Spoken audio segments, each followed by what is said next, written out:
My name is Benny, and I am 31 years old. And for most of my life, I believed I was nobody.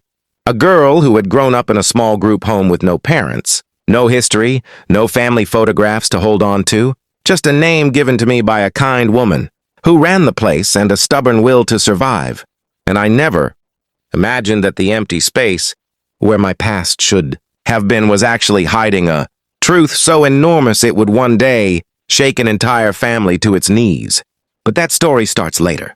Because first I have to tell you about John Whitfield, the golden son of one of the wealthiest families in the state. A boy with an easy smile and gentle eyes who found me working behind the counter of a small diner when I was 22, and who kept coming back day after day, not for the coffee, but for me, and somehow, against every rule his world seemed to live by, he fell in love with a girl who owned nothing but 2 dresses and a library card.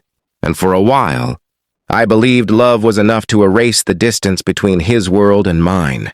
I believed it right up until the day his mother, Diane Whitfield, looked at me across the dining table of their mansion like I was something tracked in on the bottom of a shoe, and told me plainly that a girl from nowhere would never be allowed to carry the Whitfield name. And when I told her I was carrying something else entirely, John's child, she did not soften, she hardened.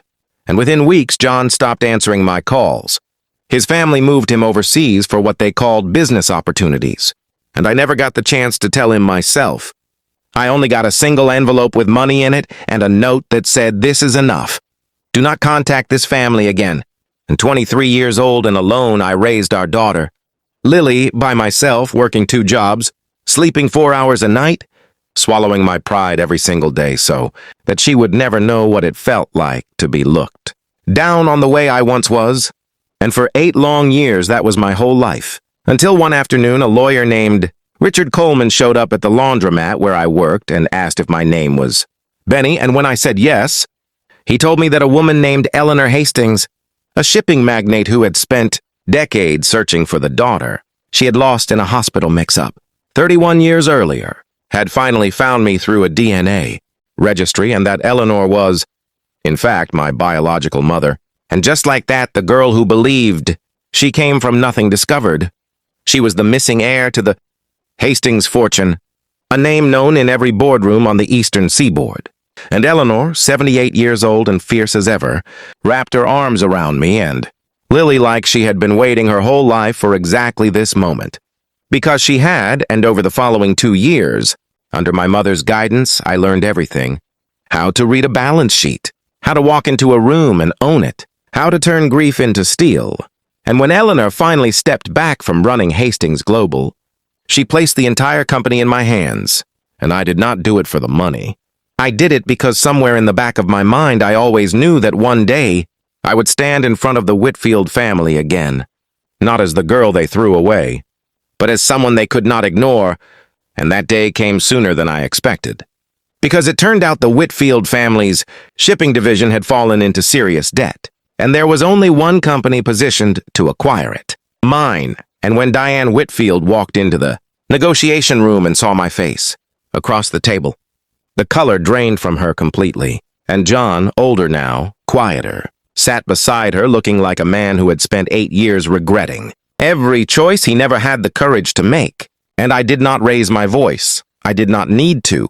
I simply told them that I was prepared to save their company on one condition, that they publicly acknowledge what they did to me and to my daughter, and that John begin the process of truly knowing the child he had missed growing up, not as an obligation, but as a father. And Diane, who once called me nothing, sat there in silence because for the first time in her life, she was the one with no power in the room.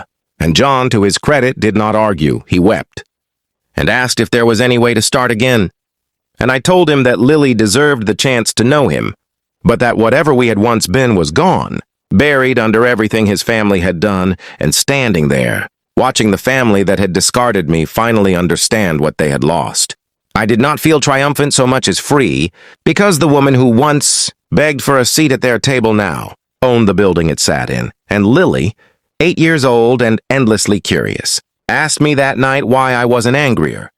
And I told her that the best revenge a person can ever have is simply building a life so strong that the people Who hurt you becomes small in comparison, and if there is one. Thing I hope anyone watching this takes from my story, it is that where you come from does not decide where you are allowed to go. So if this story moved you even a little, please like this video. Share it with someone who needs the reminder. And subscribe to Kindness True Stories, because every single one of us is capable of rising, no matter how far we have fallen.